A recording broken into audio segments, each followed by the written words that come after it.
Okay, so this is the group 3 presentation for the BloodLink, which is a means or an application where we're able to connect the donors and the hospitals together to make it easier.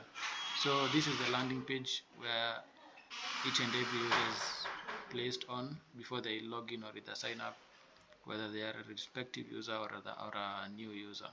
So first of all, I'll demonstrate creation of a new user, as we have two resources, that is being the donor and the hospital. So I'll create an account as a hospital.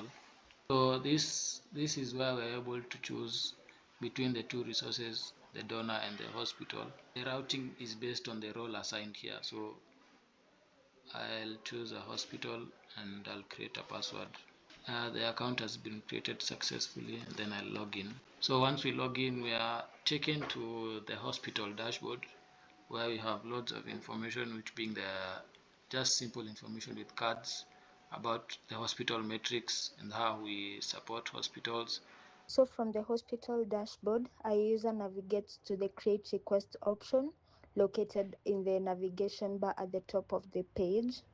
Clicking this option opens the blood request portal where hospitals can create and submit blood requests.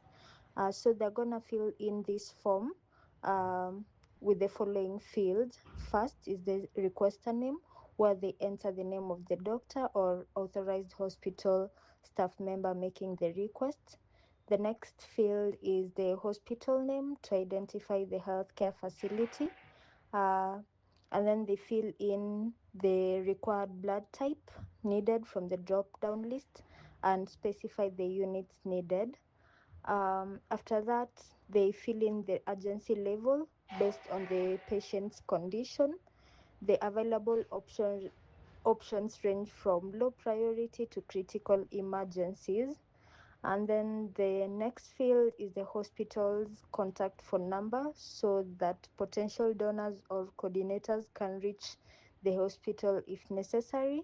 And then finally, you fill in the location of the hospital to help donors identify where the blood is needed. To manage existing blood requests, I navigate to the requests page from the navigation bar. Here I can view all blood requests submitted by the hospital, with each request displaying details such as the blood type, units required, urgency level, contact phone number, location, and current status. To make changes to a request, I click the edit button on the respective request card. The request switches to edit mode, allowing me to update information such as the blood type, number of units, urgency level, contact phone number, or location. Once I have made the necessary changes, I click save and the system updates the request with the new information. If a request is no longer needed, I click the delete button. The system displays a confirmation message asking if I want to proceed with the deletion. Selecting cancel keeps the request unchanged, while selecting OK permanently removes the request from the system. Next, we move to the donor side of the system. After a donor enters their email and password on the login page and they successfully sign in, they are directed to the donor dashboard.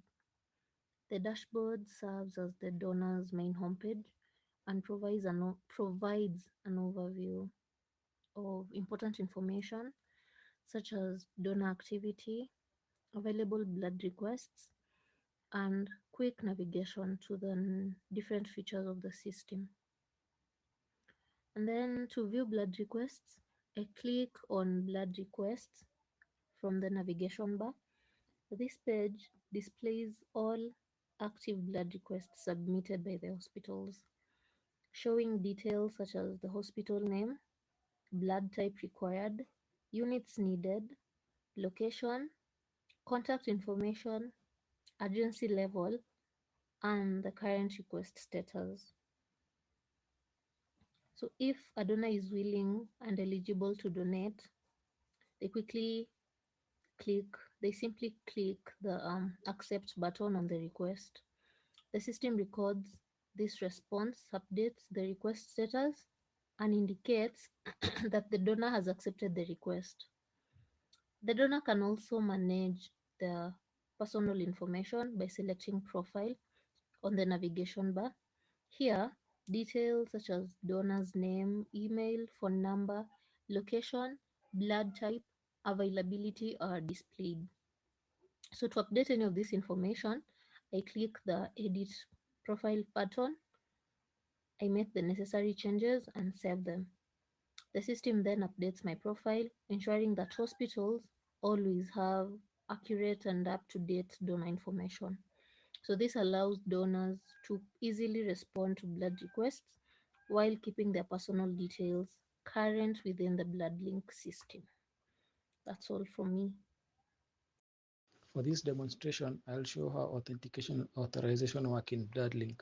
First, I'll try accessing a protected endpoint without logging in, and the system returns a 401 unauthorized response because no JWT token is available. Next, I'll log in, after which a JWT token is generated and automatically attached to protected requests. I can now access protected resources successfully. Finally, I'll demonstrate role-based authorization by attempting to access a donor-only endpoint while logged in as a hospital user. The system returns a 403 forbidden response showing that users can only perform actions permitted for their role. This ensures that BloodLink is secure through both JWT authentication and role-based access control.